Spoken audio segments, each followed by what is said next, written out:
Hey metalheads, you like tattoos? Of course you do. If you're in the Louisville, Kentucky area, come on over the bridge to Clarksville, Indiana, and get you some ink done at Ageless Art. If ink isn't your thing, they have a piercing studio as well.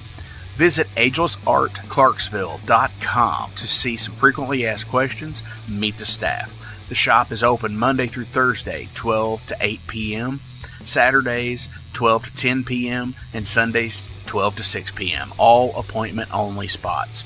You can set up your appointments by phone at 812-283-1793 or email agelessarttattooandpiercing@gmail.com and someone will get you set up for your first or your next tattoo or piercing.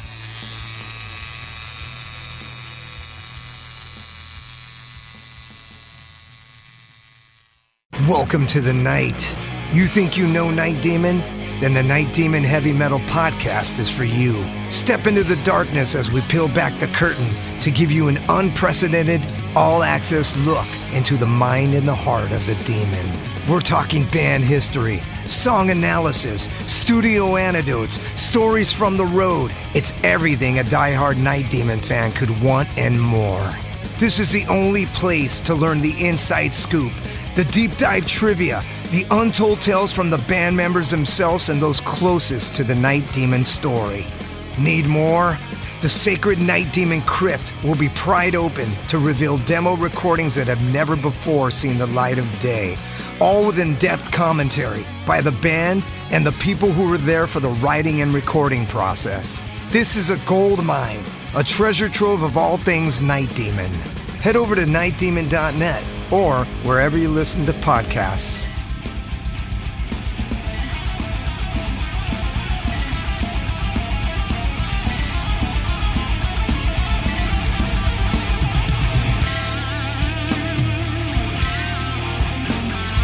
Thank you for tuning into the Metal Forge. I am Mark Jackson and I am your host. The premise of the show is pretty simple. Awesome interviews and awesome music. If you want to contact me, hit me up at metalforgeradio@gmail.com or visit the website metalforgeradio.com. And now, let's get this show on the road. What is going on, metalheads? Thank you all for tuning in to this week's episode of the Metal Forge. Hopefully you all are out there staying heavy, slaying the day away, and kicking ass as much as possible. This week I have Amy Lee Carlson from Seattle's Solicitor here at the Metal Forge, and we're going to be talking about the Immortal Devastation Tour, what started Solicitor, and where we're going with it, and just some awesome, cool anecdotes that she has to tell about the tour, and, you know, it's tips on the road from Amy Lee Carlson, I think, today. I like that. That's good. So anyways, short and sweet this week. You know, life's like the pit. If you have friends, help them up. You know, if they go down, help them up, right? Help out your fellow brothers and sisters out there in the pit. You pick them up when they fall down. Life is no different. I've had a really screwed up week mentally, and I'm just trying to stay afloat sometimes, it feels like. So, you know, if you ever feel like you're alone or anything like that, you're not. You know, reach out, chat with me, I'll talk to you, you know, anything. And I would do the same thing, you know. So seriously, you got friends out there that are down, you help pick them up, seriously. We got Jason back at the Heavy Metal Wasteland. He is here to talk about the new Spirits Adrift album. And we're going to go ahead and check in with him, and we're going to come back with some Solicitor.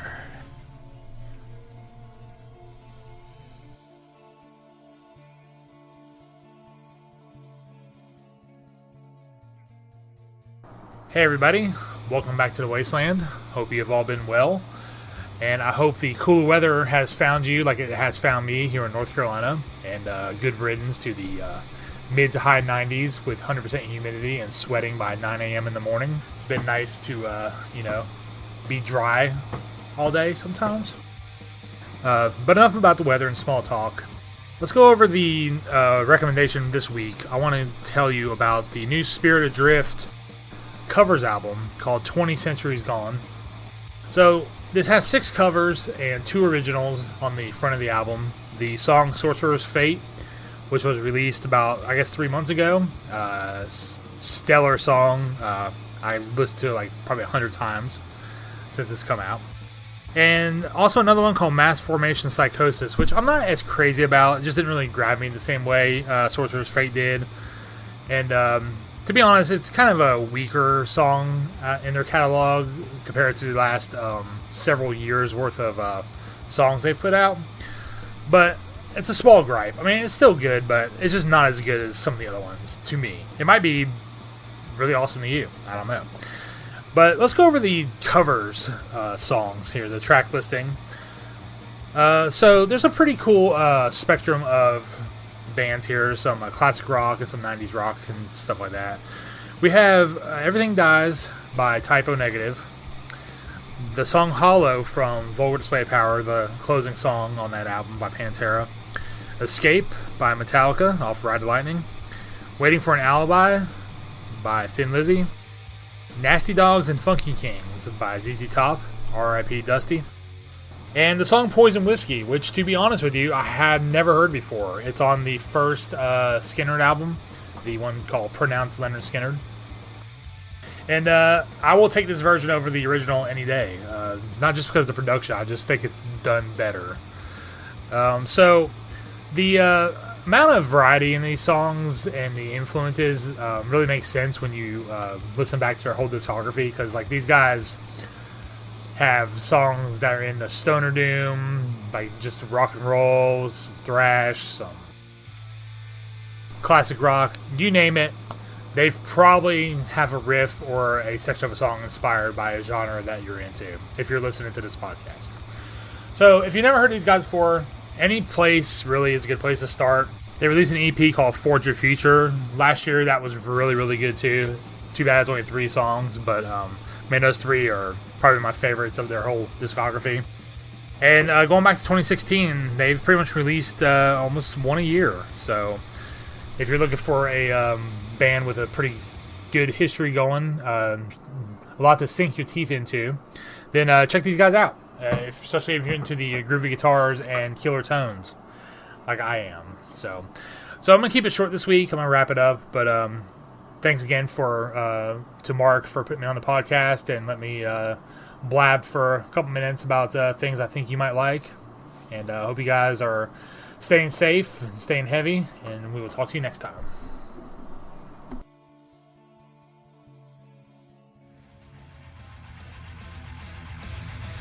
You know, Jason, I am not too familiar with Spirits Adrift. Thank you for, educating me on them. I am seriously going to check them out.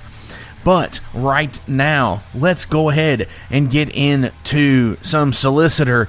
This is Megalomaniac.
All right, metalheads, this week is a treat because I have the front woman from the band Solicitor.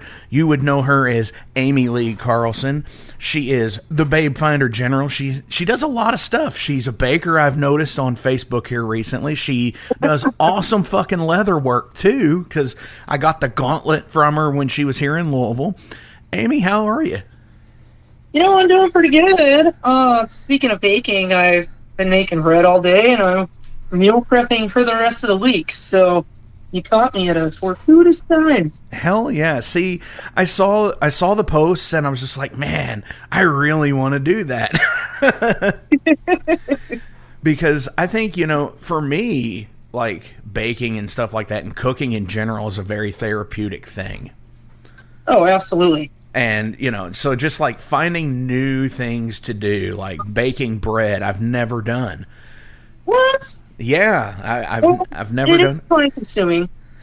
That is, yeah. I mean, I've been around people who've done it. Sure. It takes some time. You gotta kind of plan ahead. My mistake is that I often get really impatient, and I don't want to wait 2.5 hours. I don't want to wait 8 hours. For bread to rise. So that's been the biggest turnoff for me up until recently. But again, it like anything, a little bit of time, a little bit of patience, and you'll get where you want to be. Hell yeah. And that's, you know, the truer words have never been spoken about anything in life is, you know, with a little bit of time and a little bit of patience, that's where you're going to be. Welcome to the Wholesome Hour with Amy Lee Carlson. Right. Hell yeah. So, oh, God. So you guys are based out of Seattle. Correct. How is the weather in Seattle this time of year? I always like to ask everybody. Well, generally it's in come August, early September, it's in the 70s and 80s. We historically have gotten temperatures in the 90s for a couple of days at a time, but usually nothing too bad. And then we might get like a really good thunderstorm. I'm down in Portland. So the boys live in Seattle, and I live down in Portland, and Portland's a little more inland than Seattle. You know, the Puget Sound brings in its own weather and climate, and down here we're in the Willamette River Valley, so it's a little drier and a little hotter. We've had some triple-digit days in the last couple weeks that were pretty excruciating. Oh, wow. But, you know, again, it's a lot of it has to do with climate change. Right. Yeah, those triple-digit days. I think here in the Ohio Valley, you know, where Indiana meets Kentucky here, right on the river, I think we maybe have had 2 or 3 triple-digit days back. Maybe in July, but the humidity here is so right around awful. The time that we would have been passing through, huh? Yeah, exactly. Yeah, I think it was right after you all had come through. Yeah, it was pretty miserable out there, that part of the country, a couple months ago. Oh, yeah. Or a month ago. God, it feels like so much longer. It does. And what we're talking about is the Immortal Devastation Tour. You all did this magnanimous show, like this whole thing. Yeah. Like, how many dates was that? All in all, it was 35 dates. Oh my gosh. So about 5 weeks. See, that's a lot for anybody to do. It's a lot for anybody, and it's a lot for a DIY tour. Right. I booked those dates myself, and it was a massive undertaking. I don't suggest it.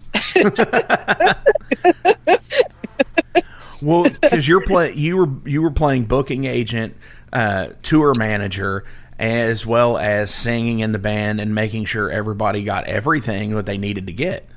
Yes. You know, accommodations at the end of the night, making sure everyone had gas money, making sure everybody got paid, making sure our merch guy got paid, you know, because our deal was not dependent on how much money we made at the end of every night. So budgeting accordingly so that we could make sure that we took care of him as well, you know. Oh, definitely. It was tough. It was really tough, and that's an understatement. But yeah. you know, I would say if anyone is already following me on Facebook or Instagram, other social media, you know, or following even just our Facebook fan page, you know, you would have seen some posts about all that stuff. And, for sure. It was definitely hefty. Right. I mean, because like I said, you know, on an independent scale, you know, having just, you know, even 8 days is a ridiculous undertaking on an independent scale. But when you're doing, you know, that's a week, you know, and taking off your week for work or whatever. But like just going out and just doing 5 weeks and almost pretty much every single night. Mm-hmm. And that's a massive deal. And yeah, I think the disillusionment happens for independent bands because they want to do things like that, but then when the logistics get behind it and you've got to actually book all of those, then I think it's where people are just like, oh wow, this is real all of a sudden. Yes. I mean, it's not only does it become very real very fast, but, you know, calculating drive times and is great in theory, but you don't know for sure how long it's going to take you to get anywhere until you're actually on the road, because anything can happen. You know, when we started out, when we left Portland, we played a Seattle show, we played a Portland show, we played a show in San Francisco. That's a 16-hour drive from Portland to San Francisco, right? Right. And then we played Los Angeles to San Diego after that, so those aren't too bad. But then we played El Paso after San Diego. Yeah, which is like another 16 hours. It's a very long drive, hauling a trailer in triple-digit heat. And part of that was because, you know, of course, when you post your dates and everything, you post your tour itinerary and people don't really see it from your perspective right away. They're like, oh, what do you mean you're not playing Phoenix? Or, oh, what do you mean you're not playing Tucson? Well, we would have played Phoenix or Tucson if someone had booked us a show there. Right. You know? And you're at the mercy of other schedules. And, you know, maybe you get 3 or 4 shows in Texas, like what happened with us. We had 3 or 4 shows booked in Texas before that date for El Paso came together, right? Right. So on paper, I would have loved to have played a show in the Southwest that would have broken up that drive for us, you know? But it just didn't happen. It didn't materialize. And unfortunately, that was when we blew our transmission on our beloved Beauville Beast, our 91 Chevy G20. And we ended up canceling our San Antonio date because of that. Soulgrinder was having issues with their van, too. Their heater core... I think the fuel pump went out, something like that. The fuel pump went out. I mean, it was all because of the heat. I mean, every hose in their engine everything melted. It was any plastic part inside that van was toast. Oh my gosh. You know? I mean, they were hemorrhaging coolant. It was a nightmare, to say the least.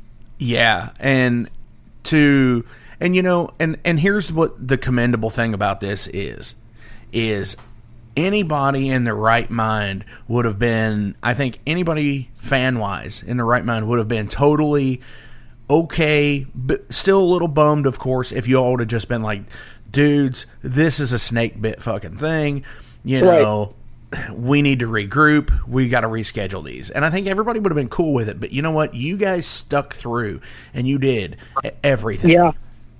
To the best of you could, because, you know, it's that show must go on mentality, and, you know.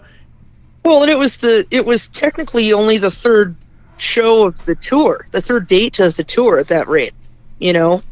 Soulgrinder had met up with us in Los Angeles, and we'd done the kickoff for Immortal Devastation down there. So they had only been on the road with us for 3 days. We'd already been out for about a week. Right. You know.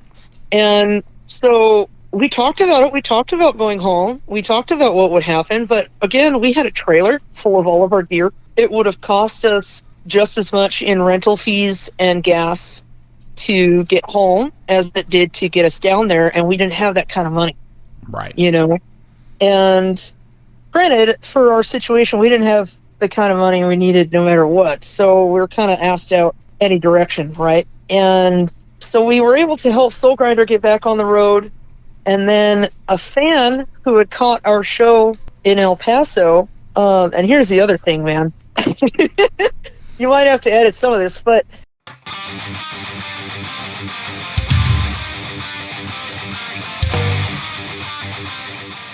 Hey, let me tell you guys about Mercenary Press. They're an independent London label and distributor of all things metal. Mercenary Press delivers the goods from their own independent zine. Trust me, you're going to want to get in on that. To distributing various bands from all over the world, including Cramp from Spain and Sadistic Force from Texas. Visit mercenarypress.bigcartel.com to find out what all they have in stock and what you can order. And for Metal Forge listeners, enter code METALFORGE to receive a discount on your total purchase at mercenarypress.bigcartel.com. Check it out now.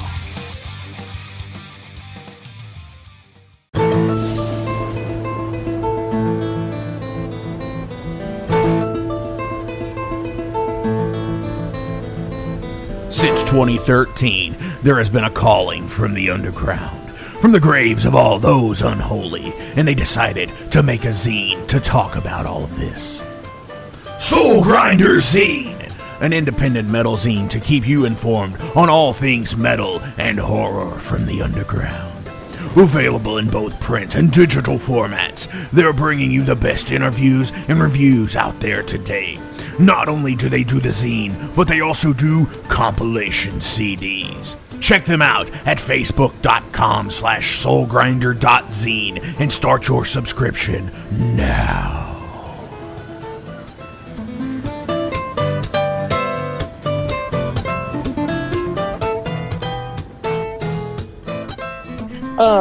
When we played the show in LA, we got a call from the promoter in El Paso, and he wanted to move the show from one venue to another. And we ended up playing after Jungle Rot at a larger venue, and we knew going into it that it was going to be really hot and a really long drive and a after party night work in our favor because we didn't know exactly what time we would be getting there, you know? Right. So, and we needed that gas money.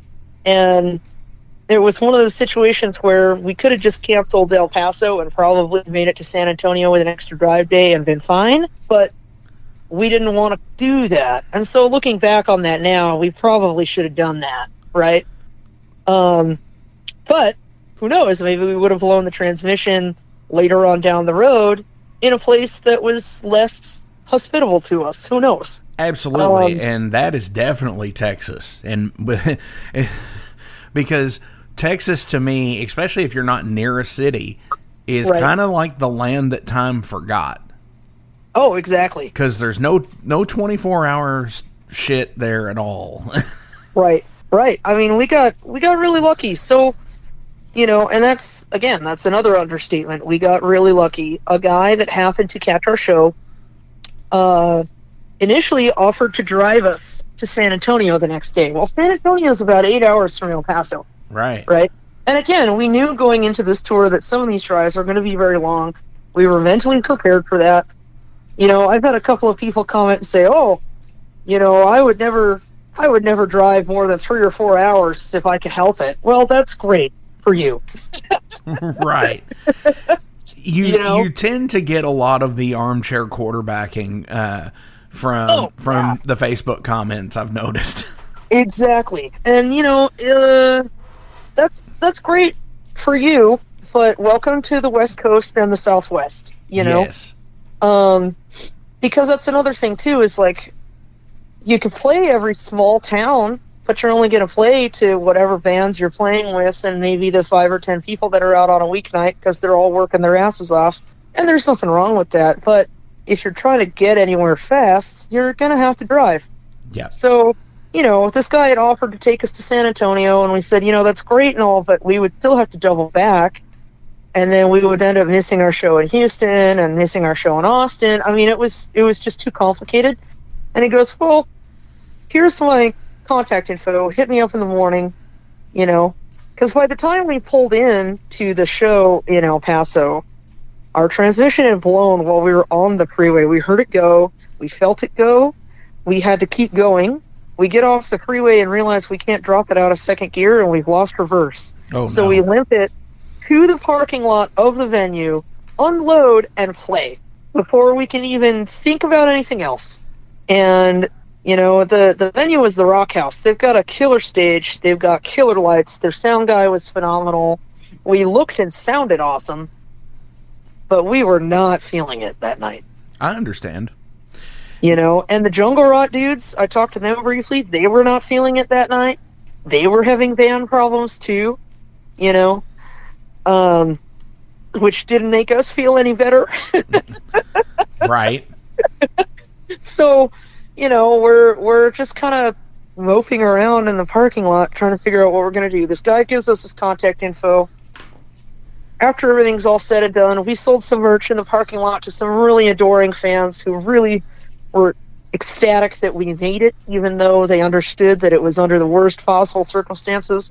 They bought merch, they bought records, you know, they posted about us, they took selfies with us, and they bought us cheeseburgers. You know, I mean, it was like, okay, trying to turn it around for us any way that they could, right? And so we limped the van over to a Circle K, and we parked there for the night. We get both vans parked over there, and we try to assess everything in the morning. We drop the trailer on the side of the road. We limp the van over to a transmission place, and, you know, every quote started at $5,000 just to look at it. Because it's such an old van, they got to get it up on the lift. They got to take it all apart. I know this is no news to any mechanic, but, like, you know, we had to make it to the next show. We were on a timeline. We couldn't wait 2-3 weeks for parts to show up. Oh, yeah. You know, none of that. Even to get a new transmission at that point would have been another 2 weeks from that day. So I hit up this guy, and his name is Frost. And so if he's listening to this, I hope he hears it, you know. Because he saved our asses that day. He scooped a couple of us up and drove us around to every single used car lot in El Paso. And by every single used car lot, I mean, we spent 6-7 hours with this guy driving around town all day long, canceled our show in San Antonio that night, drove around town until we found some family-owned used car lot that happened to have a line of fleet vehicles, and our bassist saved the day for us and forked over the cash in hand to buy a 2012 Chevy Express 3500. Oh, wow. Sight unseen, on the spot.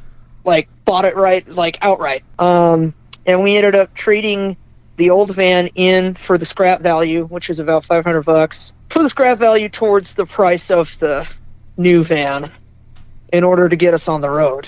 Right. You know, it was not a good start to our tour. None of us felt good about any of it. We didn't feel good about having to leave the old van behind for something that, you know, under better circumstances, maybe we could have left it there and flown home and picked it up later. You know, like all those scenarios run through your head, right? Woulda, coulda, shoulda. But I had one guy comment on Facebook, well, did you check your transmission fluid and your oil before the... Of course we fucking did, man. Are you fucking kidding me? Right. Our merch guy was a Chevy certified mechanic. Like, come on, dude. Go fuck yourself. Right. And we did the best that we could under the circumstances. We got on the road and we made it to Houston the next day. Definitely. And, you know, you got to make the sacrifice. I mean, you got to do what you've got to do. I've had vans break down that I had to tow home. And luckily enough, it was at the end of a tour. And I've had to, you know, rent a U-Haul and a dolly to tow my van home, because if I had it fixed in the middle of nowhere in Kansas, it would have been like $2,000 to fix. Right. Well, and the crazy thing too is, like, say, you know, and again, hindsight 2020, say we have broken down in Austin instead, right? We've got a ton of friends in Austin. We could have left it with someone there and rented a van and continued the tour, right? Right. Because it's a bigger city and we just have more connections there. We could have done that, but there was no way that we could have even entertained the thought from where we were in El Paso. Oh, and, unfortunately, that wasn't the end of the van troubles. We make it to Houston, we make it to Austin, and we're on our way to New Orleans, and our radiator goes out. Oh, no. On the van you just bought. On the van we just bought in, where were we? Sulphur, Louisiana. Okay. And a couple of minutes later, I get a text message from Soulgrinder, and their fuel pump had gone out. And so we were broken down about half an hour away from each other. And in the middle of nowhere, Louisiana, I mean, we were driving, the night before we were driving, and the outside of the windows were condensating so bad we had to stop and wipe them off, Oh, wow. It was like that. And I'm pretty sure Pat and I got lost in some kind of weird Bermuda Triangle time warp thing because we took a wrong turn down a road and then couldn't find our way back to the highway, and then suddenly we were going the opposite direction from where we had started. Oh, wow. That's insane. Oh. And it was like 3 o'clock in the morning, and we're just like, okay, this is weird. And you're out in bayou country doing that shit. Oh, yeah. I mean, oh, man. It was definitely hairy. But, that's it. So we break down in Sulphur. There happens to be a Chevy fleet vehicle maintenance center in Sulphur, Louisiana. So we limp the van. And granted, this was like a Sunday, I think. So nothing's open anyway. I'm pretty sure it was a Sunday. And we have to be in New Orleans that night. So we limp the van over. I mean, we're stopping and dumping a gallon of water into the radiator just to get it down the road for a mile, We're stopping like every 10 minutes just so we can get it down there. So we get it over there. They say, hey, we got the parts you need, but it's in another town. We're going to have to drive over there and get it, but we'll get you taken care of. So that happens. Soulgrinder, unfortunately, they were on the side of the road, and some guy ended up pulling over and offering to take their van back to his house. Right, yeah, I remember Kevin posting about that. Right. So 2 wildly different situations, and I think their van was similar to an Astro van. It was a GMC, I think, but but more like the minivan style. Yeah, it was more like a getaway camper style van than what we had going on. And so, of course, this part gets back. They install it. It's $1,000 right off the bat. So we had to drop that before we even got to New Orleans. And then, because Soulgrinder had to leave their van behind with this guy, they had no other option. We had to go scoop them up. So they rented a U-Haul so that they could get to New Orleans with their gear. And we decided that wasn't going to be a viable alternative for the time being, because we were on our way to Pittsburgh for Deborah's festival, Metal Immortal. Right. Which was the anchor date of this entire tour, right? So by the time you saw us, we had been driving for a couple of days at that point, I think, or day or 2 at that point. Right. From what I recall of that whole situation is when you all had driven up there to Louisville, you had everything that had, everything hit the fan, and you had Louisville and then Lexington, and I believe y'all had an off night for the Metal Immortal pre-show. Yes. Yeah, the goal was to make it there in time for the pre-show, but we ended up missing it because of the drive. Because we got into town, I think the afternoon of, and we rented an Airbnb outside of town. And then Soulgrinder at that point, once we got to Pittsburgh, they rented a small car to follow us along. So what happened in New Orleans is, they pull up to the bar that we're about to play in this giant U-Haul, and we're just like, this isn't going to work. No one can afford this, and it's not, we've already spent so much money already. Let's just scoop you guys up for the next couple of days until we get to Pittsburgh and figure it out, right? So we throw all their gear in the trailer, and because we just bought this, giant passenger van, we were able to accommodate them for a couple of days and carry them along with us. And then, of course, the vehicle troubles don't end there. The rental they were supposed to get was going to be more of like an SUV or something, so they could haul their own gear and merch and personals and everything. Well, they ended up with a tiny sedan, like a Volkswagen. Oh my gosh. So we ended up having to haul their gear for the rest of the tour, which we were happy to do, but it wasn't in the plan. Right. So I know this is kind of a long-winded story, but this is just to give you guys an idea of what the first 2 weeks of our 5-week tour looked like. And it's not decisions that you can make lightly. Everything every action has a reaction is the point of this story. And, absolutely. And absolutely, you all, when I got to see you guys play, which was a huge bucket list thing for me to see both you and Soulgrinder play. And, hell yeah. And, you all totally brought it. I mean, yeah, I wish the turnout was better for my Louisville show here. But, right. But was it was that still on a fun. Monday or Tuesday? It was when on was a Wednesday. That? On a Wednesday, okay, yeah. Yeah, see, and that week I promoted 2 shows. I promoted your all show and Coat Hanger Abortion right on that Friday, and it was super hot, and yeah, because it had just rained when we got there too. Yeah, and it made it all really nasty humid. Yeah.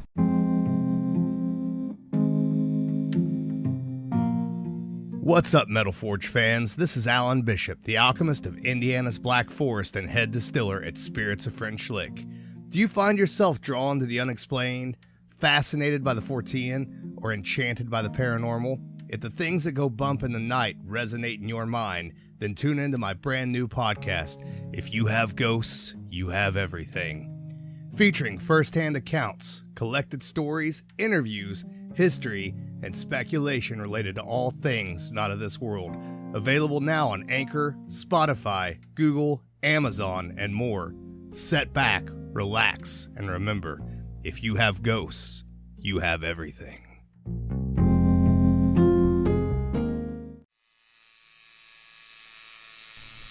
Hey Metalheads, it's with great pleasure I get to tell you guys about a new sponsor to the Metal Forge, Ageless Art, New Albany.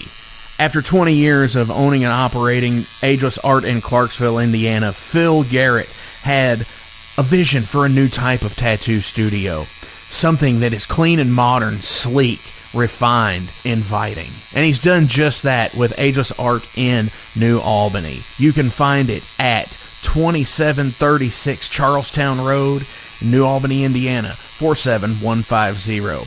Business hours are Monday through Saturday, 11 a.m. to 7 p.m. Sundays are 12 to 6. All sessions are appointment only, so give them a call and go get you some new ink. Or if it's your first time, go get your first one, baby.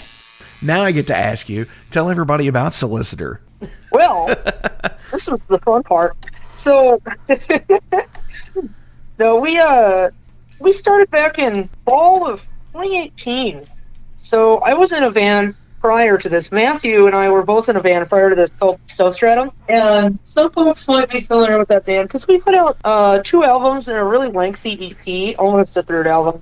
And we had played like Frost and Fire and Legions of Metal right after Ragnarok had fallen apart.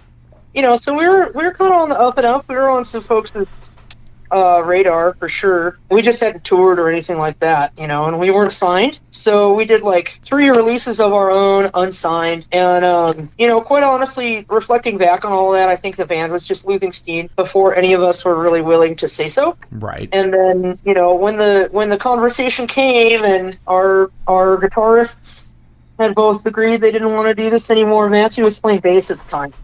And our guitarist and our drummer were just like, we're kind of done. We're done with this, and it's not fitting in with what we want to do with our lives, and so on and so forth. And Matthew and I weren't going to argue the point because we weren't really feeling it either, to be quite honest. And he and I left that meeting pretty frustrated, pretty pissed off, because we had a really big show coming up with Satan and a couple of other things we still needed to finish out. So, the band called it quits. We finished our remaining obligations for the year. That was all well and good, but, Matt and I, we left that meeting and we said, fuck this. Let's start a speed metal band. And we're sitting in a record store just browsing through records, kind of talking about the directions we want to go with stuff. And, obviously we wanted to be faster. We wanted to be a little tighter, less hard rock, heavy metal, and more just more aggression, quite frankly. Right. Some more melody, sure, but we just really wanted, that Leech Lord Chastain kind of edge. It's a little darker, a little faster, still kind of grimy, but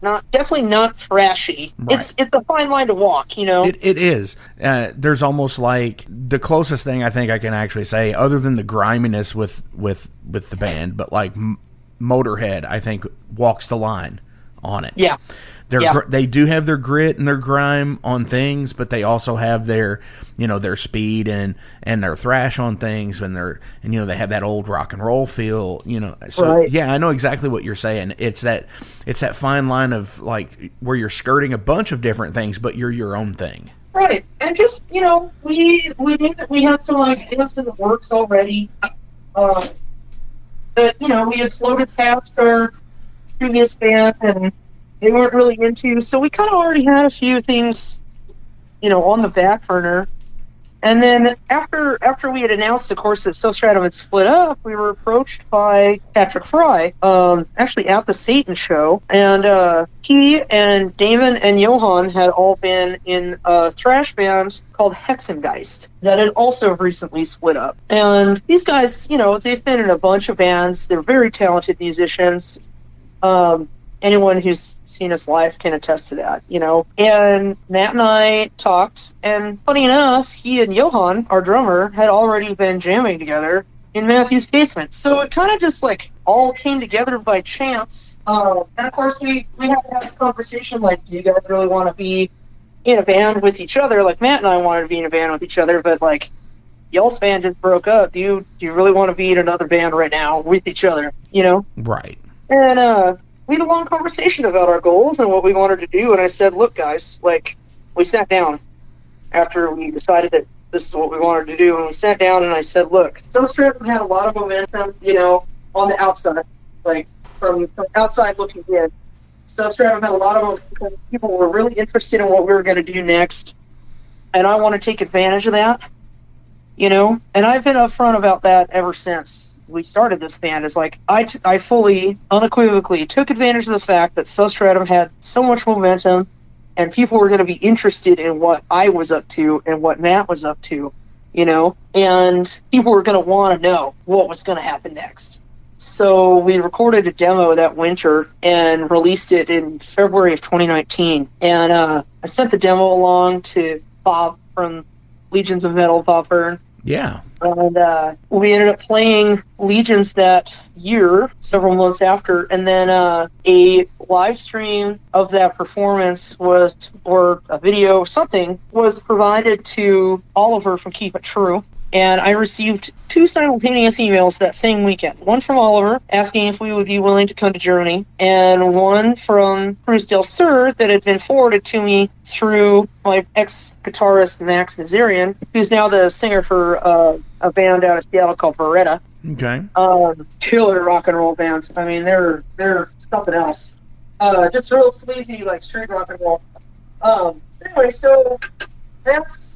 forwards this email to me from Enrico of Cruz del Sur saying that From Gates of Hell, which is the little baby sister label to Cruz, wants to sign Soulstratum. Well, Soulstratum was no more, but hey, I have this demo that I just recorded for my new speed metal band that might be right up your alley. And so, we talked about it and signed a contract with Gates that weekend. Hell yeah.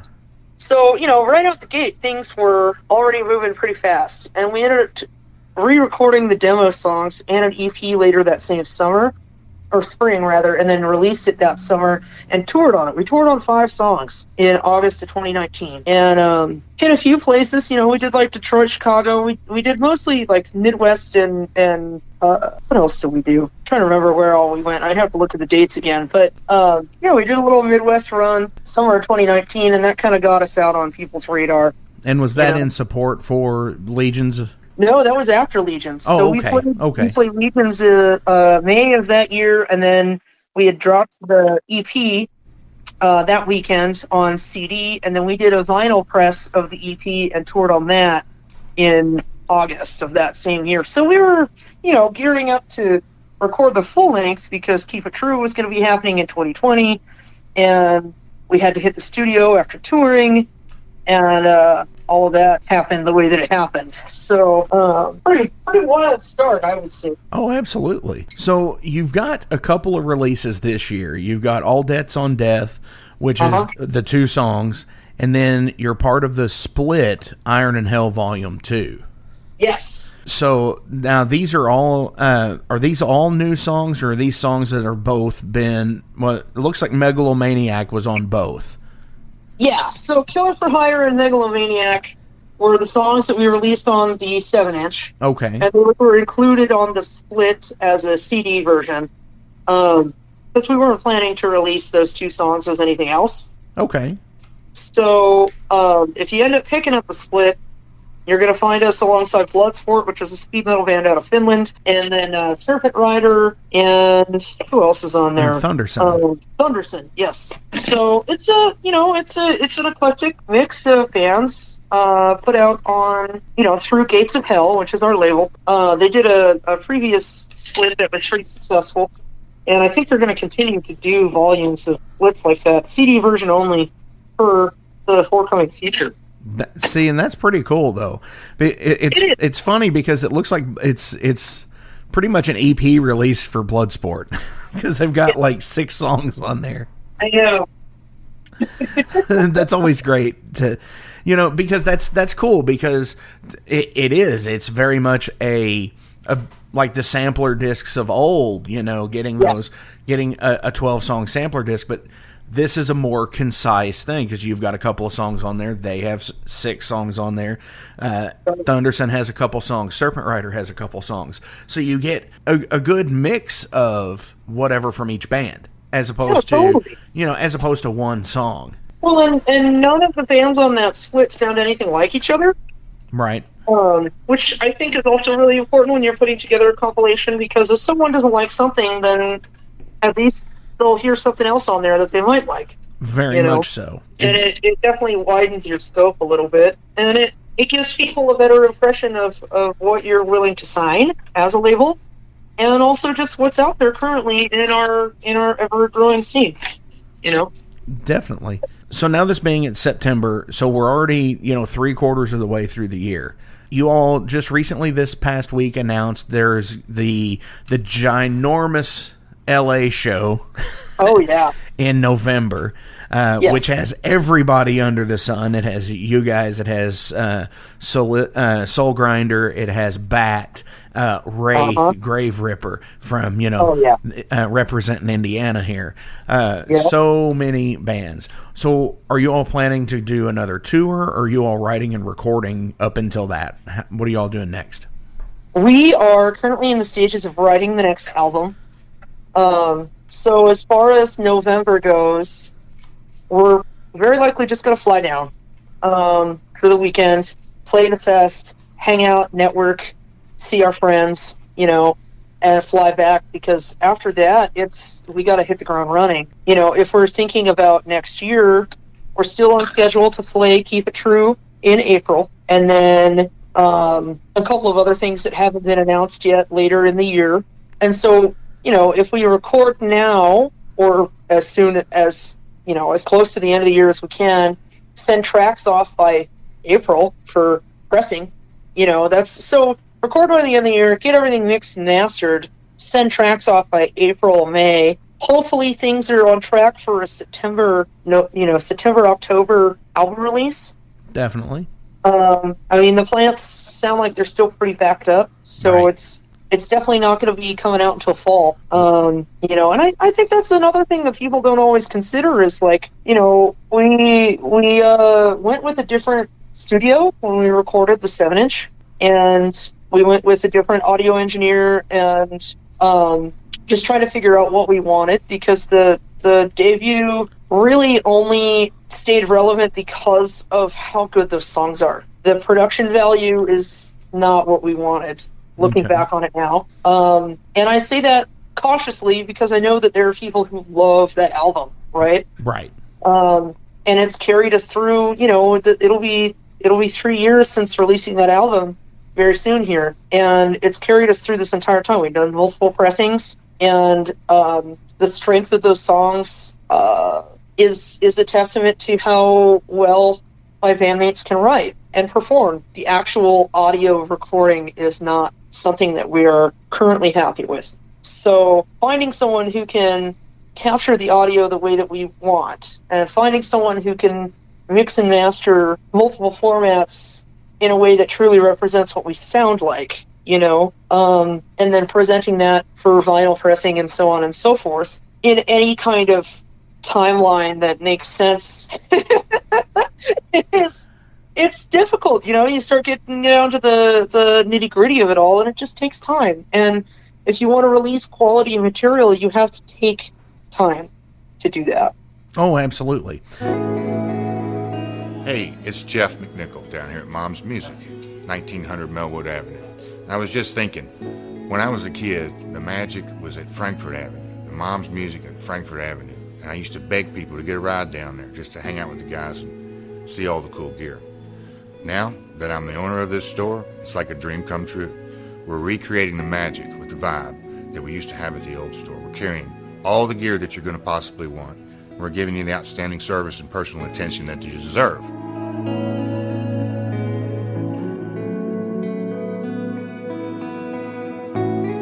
Yeah, so we've got the great guitar shop here. We're carrying USA Fender, USA Gibson, Paul Reed Smith, Gretsch, Jackson, Charvel, anything you could possibly want, we're going to have it for you. Mom's is and always will be Louisville's music store.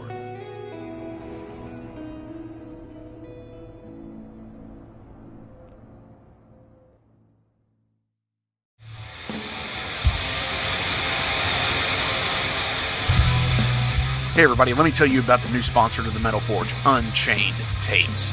They're an independent Pennsylvania tape label. They focus on extreme metal and punk with a killer approach to the tape scene. Visit their web store at unchainedtapes.bigcartel.com now to get your fill of tapes. And for being a Metal Forge listener, enter the code METALFORGE10 at checkout to get a 10% discount on your total purchase. That's unchainedtapes.bigcartel.com. So let's go ahead and break into some general profile questions, okay? These are all about you as a person. They could range any topic. They could be movie-related, music-related, life-related questions. Sure. What do you got? First question. Would you choose a shorter life and be super rich, or a longer life and somewhat poor? Oh, longer life and somewhat poor. Definitely. Definitely. I think that's. Definitely. Without saying. Yeah, no, without a doubt. I want to see that the fruits of my labors, you know, actually come to fruition. And if that gets me anywhere, cool. That's great. But if it doesn't, I know that I'm still doing something that I love, you know, and I'm speaking specifically about music right now, you know, but in other areas of my life, everything I do is so that I can play music and write music and perform. And the longer I'm able to do that, the better. Definitely. I agree with that 100%. What actor or actress would play you in a documentary? Ooh, that's a good question. I don't know, man. That's a tough one. I know. It's like I'm thinking of like people in Hollywood who could play you. Wow. I mean, to be quite honest, I don't know. I don't know. I'm also really bad at keeping up on like current. Yeah, I'm terrible with that too. You know, so like I'll like be scrolling through Netflix and I'm just like, who are these people? Right. You know. So, you know, maybe there's someone out there that's really kicking ass right now and doing all kinds of cool things, but I wouldn't know. I don't watch enough television. Right. I don't either. But if anyone has any ideas, I'd love to hear it. Yes, please. If you have anybody who could play Amy in a documentary, let us know. Let me know. For sure. That's awesome. I pull these cards at random, just so you know. If you were designing your own fragrance to represent you, what would you call it? Oh, God. You know, someone once gave me what I think was a compliment, because I wear leather, like, every day. Right. It's a lifestyle choice I made a long time ago, and I've stuck with it ever since I was a teenager. And I'm not saying that for cool points. It's just turned into what it is. And I also happen to wear a lot of patchouli, which is something I don't always openly admit. Okay. But there is something about the smell of leather and patchouli and like cedar oil that, when mixed together with my particular body odor, I know I'm getting really deep with this stuff right now. Someone leans in to give me a hug and they go, Amy, I used to go by the nickname Junkyard. That's another long story. But they go, Junkyard, you smell like a leather store exploded in a train yard. And I love that for you. And I just go, I don't know how to feel about that, but thank you. Leather store train yard this fall. Yes. The Amy Lee Carlson the Junkyard Express. That's amazing. That's I'm a huge fan of Masters of the Universe. Yes. And the original Stinkor character. Yeah. Was his fragrance was patchouli, and it caused a reaction with the plastic when they combined it into the molding. I believe it.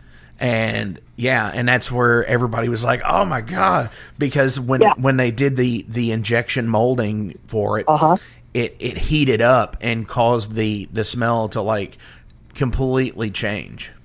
Yeah, no, it did something to the. I actually used to work in custom plastics fabrication. So when you try to scent something, if the oil, it has something to do with how everything's stabilized, right? And certain fragrances just are not heat stable. And so when you'll totally change like the cellular structure of what makes that fragrance. Right. By heating it past a certain point, and it becomes unrecognizable. So which is what happened to him. Hilarious. That's pretty hilarious. If you were a boss of many people, would you want them to fear you or love you? Oh dear. That's a good one too. I mean, I wish I could have a healthy dose of both. Right. I mean, in a perfect world, obviously, I would want people to love me and be devoted to whatever purpose we're setting out towards. Sure. But I've often told people, say, for example, from the stage, when I'm commanding an audience, I want you to be absolutely terrified. I want you to understand that this is the power of heavy metal coming for you. Definitely. And that is one thing. And anybody out there who has not seen Solicitor live, I implore you to see them live at some point. Whenever you can, whenever they're playing a show near you, go see them, because you do command the stage with great presence, and you are like, bam, right there. And you're on it. And it's super awesome to see.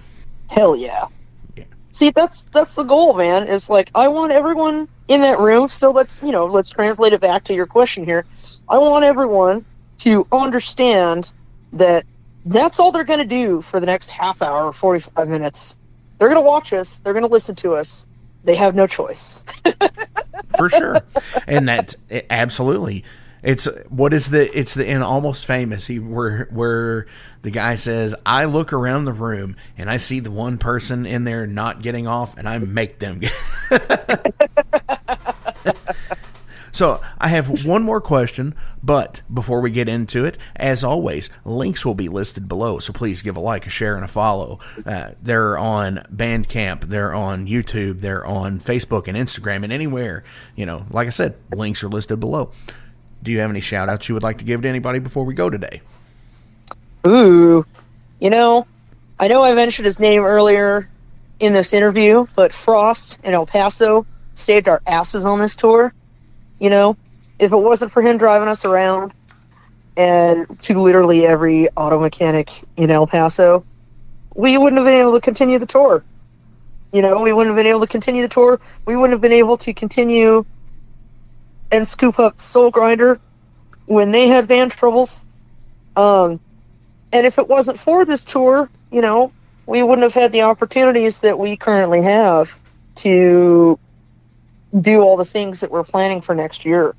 So, big shout out to Frost, you know, for really, really laying it on the line and helping us out when we had no other option. Hell yeah. And I think everybody needs a guy like that who is just super selfless in the time, you know, for touring bands. Absolutely. My bandmates aren't here to join me in this interview, so I'm going to shout them out too. Hell yeah. Because, you know, if it hadn't been for their perseverance and their willingness to continue, we might not even be a band right now. Oh, wow. You know, we might not even be having this conversation. And I hope that that's not lost on people when they see us next, because I can't express to you fully just how incredibly difficult that tour was. You know, there were, including Soulgrinder and our merch guy, there were 9 of us total. 9 people that we had to account for every single night. We had to make sure that everyone had enough to eat, had a place to sleep, had, you know, whatever they needed anytime we stopped. And it wasn't perfect. We had a lot of blowouts. It was hard, you know. But they all believed in what we were doing. And they all believed that it was going to propel us forward and bring us new opportunities and new experiences. And so yeah, I really got to shout out my bandmates, you know. Hell yeah. Matthew and Patrick and Damon and Johan for hanging in there and pulling it off. Definitely. It's like, you know, everybody says, you know, family and all this and everything, but like when you're on the road for 35 days with somebody, you know, everybody does things that get on each other's nerves. It's like, I think, you know, I heard a saying one time from a friend of mine saying, it's like, if you ever wanted to ruin a friendship, be roommates with them. Oh, yeah. Because everybody has their quirks. And exactly. And touring is the exact same. I think it's being a roommate with somebody to the 1,000th, you know, like times 1,000, because we're all going to do things that get on each other's nerves, whether it's the, you know, clacking your teeth when you eat, or just breathing heavy because, you know, right, you're asthmatic or something and you don't take your medicine or whatever. But right, people are always going to do something that's like, what the fuck are you doing? But like, absolutely, yeah. And anybody who can stick out for like that long of a time, definitely trooper. Oh yeah. I mean, it was definitely probably the hardest test we've all undergone, and I'm just really proud of them for pulling through. Definitely. Hell yeah. Super rad times. So, final question of the day. What is the most creative excuse to get out of something that you didn't want to do? Oh, boy. You know, unfortunately, I don't say no to a lot of things. All right. So I don't know if I'm necessarily the best person to ask. Well, okay. So in this instance, what is the most creative excuse you've used to get out of doing a day job? A day job? Yeah, like going to work. I mean, I've told people I've blamed things on my dog. You know, I've blamed things on my cats. I've blamed things on, you know, other people that may not have deserved to have been blamed on. My roommate came home drunk and they're like stone cold sober. I've told bosses I had someone in the hospital. I mean, anything and everything to get out of some shitty minimum wage bullshit. Right.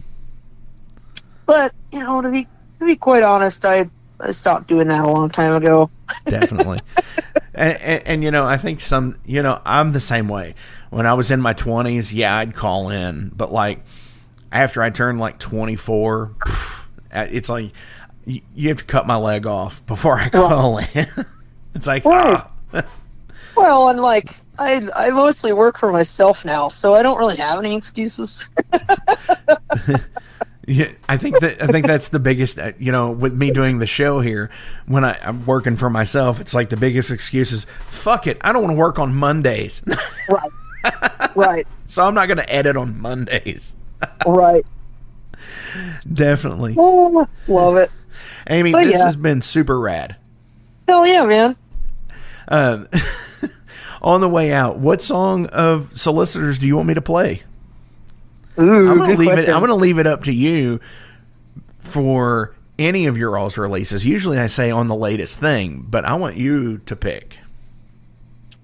I'm really, really proud of our latest 7-inch, and I think Killer for Hire is probably a pretty good track to play. Hell yeah. Yeah, man.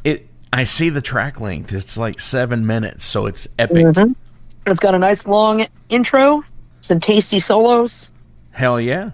So, Excellent. As you heard, this is from Solicitor. This is Killer for Hire.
Hey guys, Wrestling Steve of the Wrestling Steve Show here. So if you're currently listening to the Metal Forge with Mark Jackson, then you understand that Mark Jackson has a pretty discerning taste when it comes to music as a whole. You'll also understand that he has a discerning taste for professional wrestling, just like me. My show is called The Wrestling Steve Show. I talk about modern and classic pro wrestling in a completely unbiased, unfiltered way. Be sure to check me out on all available podcasting platforms. That is The Wrestling Steve Show. And I am the host, Wrestling Steve. Just remember, like Confucius said, man who goes through turnstile in Thailand is going to Bangkok. Pro wrestling. Hey, it's Mark Maxwell at Maxwell's House of Music. Listen, all this stuff is now available to purchase on our website. Check it out at maxwellshouseofmusic.com. We carry all the top brands, like Fender. We got Gibson. We also have basses. We've got ukuleles. We got drums. We've got sound gear. We've got keyboards.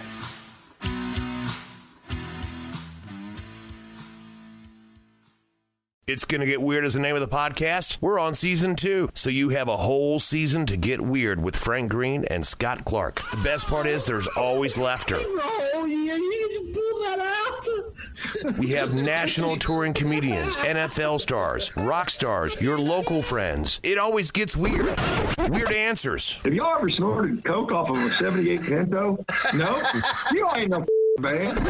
Weird questions. Who had a bigger cocaine habit, Jock Sutherland or Kaywood Ledford? Neither one, because they stopped beating their wives. And weird we never even thought of. Well, no. My friend is on acid, and I sent my friend to go find a payphone so that I can call and turn myself in for murdering this guy and ruin my life. We love all types of people, but we don't love all people. Weird. It's Gonna Get Weird is the name of the podcast, available everywhere. And thank you to Big X Sports Radio for being a proud sponsor of It's Gonna Get Weird. Frank Green, Scott Clark. Yeah. Hey, thank you all for tuning into this week's episode of The Metal Forge. I want to take a minute to remind you guys about the Patreon page. Over on the Patreon page, we have the tiers set up to support the production of the show. We feature the Down and Dirty, which is just $1. There's nothing special for that one, it just sends me a thank you because every dollar helps. Then there's the Double Down and Dirty. Much akin to the Down and Dirty tier, everything helps produce the show in the end. You make your presence known, and I appreciate that more than you realize. Thank you for being a dedicated friend and supporter to the Metal Forge. By selecting that tier, you will receive some cool Metal Forge stickers in your mailbox. Now, we're really going to start pounding the metal madness with the Apprentice Metalhead for just $5 a month. By becoming an Apprentice Metalhead, you'll be given early access to the shows, published 24 hours before everyone else gets it. You're also going to receive 3 entries in any contest that we do here at the Metal Forge. You're also going to receive a 10% discount on all Metal Forge merch, and you're going to receive a sweet Metal Forge patch for your battle jacket or backpack. And now, here is the big one. This is the Master Metalhead for just $10 a month. By becoming a Master Metalhead, you will receive a hand-numbered Metal Forge Master Metalhead membership card. You're going to be given early access to the shows as well, with 36 hours before everyone else. You're going to receive 5 entries in any contest that we do here at the Metal Forge. You'll be able to submit audio questions that I will use on the show of you asking questions to the upcoming guests. Remember, timing is everything, and you will need to keep up with the upcoming guest list on the website. You're also going to receive advanced knowledge of any new merch coming out and be given a 25% discount on all Metal Forge merch. And you're also going to get all of the other rewards from the other tiers. So visit patreon.com/Metal Forge Radio today and help support the Metal Forge. Rock on.